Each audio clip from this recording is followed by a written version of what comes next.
Salut les gens, j'espère que vous allez bien. Ça fait maintenant un petit moment que j'ai pas filmé et du coup voilà, une nouvelle vidéo. Il s'est passé tout un tas de choses pendant les vacances, du coup j'ai pas pu filmer parce que j'avais pas le matériel, parce que j'étais pas là, parce qu'il faisait pas beau. Enfin voilà, il s'est passé tout un tas de choses, donc j'ai fait un article sur le blog si vous voulez en savoir un peu plus sur le programme à venir, des vidéos, aussi des articles sur le blog, des projets qui sont en cours de route. Bien entendu je dis pas tout parce que bon, il y a certaines choses où encore c'est pas concret, ou il y a certaines choses qui avancent petit à petit, donc je préfère pas trop en dire forcément. En tout cas n'hésitez pas à aller le voir si ça vous intéresse pour avoir des nouvelles un peu de la chaîne et de ce qui va se passer en ce moment. J'ai décidé de pas en faire une vidéo parce que bon, j'avais pas envie de consacrer une vidéo à ça, vu qu'il y avait déjà un article sur le blog et que j'avais pas envie que ce soit redondant, donc allez-y si ça vous intéresse, sinon tant pis. Et sinon bienvenue dans cette vidéo. Donc je vais vous parler un petit peu des lectures que j'ai fait pendant ces vacances, même s'il n'y en a pas eu tellement, parce que j'ai eu la grosse flemme des vacances comme d'habitude, où c'est un peu la panne de lecture habituelle pendant les vacances, où je lis quasiment pas et voilà. Donc j'ai pas lu grand chose, tant mieux en même temps, ça m'a permis de faire autre chose. Enfin non, j'ai rien fait pendant les vacances, ça craint. Enfin voilà. J'ai aussi filmé quelques vues pendant que j'étais en vacances, etc. parce que j'ai beaucoup voyagé. Donc si ça vous dit, n'hésitez pas à me le dire, parce que du coup je ferai un petit vlog en condensé, donc ça pourrait être rigolo. N'hésitez pas à me dire si ça vous plaira, et sinon on va attaquer tout de suite parce que sinon ça risque d'être long. Alors on commence avec La gloire de mon père de Marcel Pagnol, l'édition je sais pas, c'est Fortunio, je sais pas. Enfin bref, j'ai pris cette couverture, c'était l'année dernière quand j'étais à Aix-en-Provence.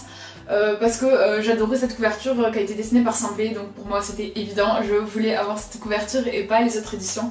Parce que bon, après dans ma famille, comme on vient du sud, on les a forcément ceux-là. Mais moi je voulais ma propre édition, une édition voilà. Et voilà, c'est un achat compulsif, il n'y avait pas vraiment besoin, mais ça me faisait plaisir et puis c'était pas trop cher, c'est un livre de poche, donc bon. Voilà, et ça me faisait plaisir de redécouvrir ce livre que j'avais lu quand j'étais plus petite, et du coup voilà, j'ai adoré. Voilà, La gloire de mon père, c'est un classique de la littérature, enfin pour moi en tout cas, surtout quand on vient du sud et qu'on a de la famille vers là-bas, vers Aix-en-Provence, Aubagne, Marseille, etc. Et j'ai adoré parce que voilà, ça retranscrit vraiment l'ambiance qu'il y a là-bas, des vacances. C'est vraiment un livre que j'adore, et du coup je l'ai lu pendant que je suis allée à Aix-en-Provence voir ma famille. Donc j'ai trouvé ça nickel, je me suis bien concentrée sur ce livre et j'ai adoré, voilà, c'était génial. Donc si jamais vous ne connaissez pas encore ce livre, bon, ce serait quand même un peu étonnant, mais si vous l'avez jamais lu, vraiment c'est un livre que je vous conseille parce qu'il est vraiment facile à lire, même si quand même c'est un vocabulaire quand même plus soutenu que des livres jeunesse classiques, mais franchement il était vraiment bien, et je pense que c'est un livre à connaître quand même parce que ça fait partie de notre patrimoine, et que voilà, il faut le lire, c'est tout, il n'y a pas d'autre mot, il faut le lire. Après pendant les vacances j'ai dû lire Calais bleu, ma vallée, la vraie Provence de Jean Gilles, donc là aussi je m'étais dit la Provence, allez nickel, ça va le faire. Du coup c'était l'auteur, la traductrice qui me l'avait envoyé, donc Laure Valentin, que je remercie beaucoup d'ailleurs à chaque fois de penser à moi pour ce genre de livre. Donc de Jean Gilles qui avait aussi écrit, je sais pas, c'était un livre sur les chiens, je me souviens plus du nom, enfin que j'avais beaucoup aimé, donc c'est pour ça que j'ai accepté. Je vous mettrai la chronique puisque je pense en avoir fait une chronique sur le blog. Celui-là, le problème c'est que c'est un genre complètement différent, il est moins engagé disons dans le... Enfin l'autre livre c'était sur les chiens, etc.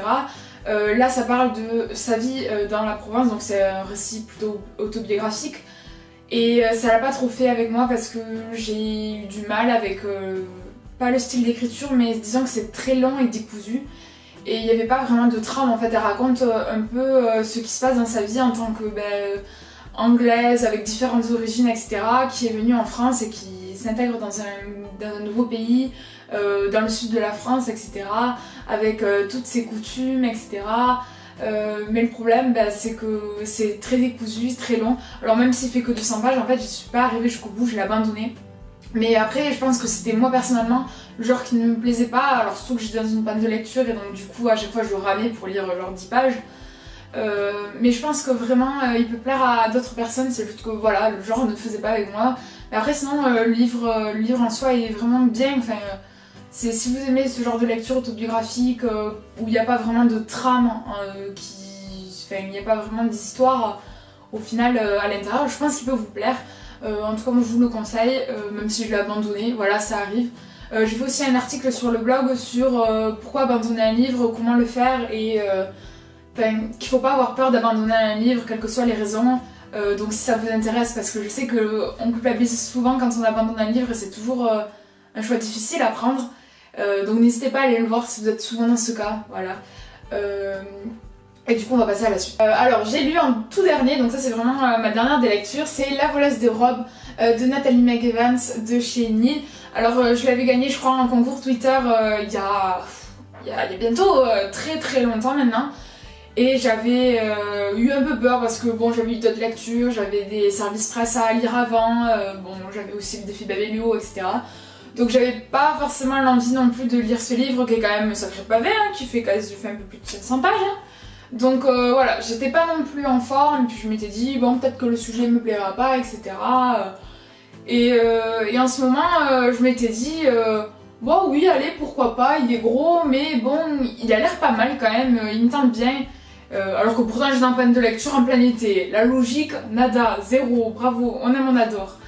Et au final ça a été une énorme surprise, j'ai adoré l'histoire, vraiment tout. Donc on découvre Alix, donc elle c'est une anglaise d'origine alsacienne, elle est juive et c'est dans les années 30, juste avant la seconde guerre mondiale.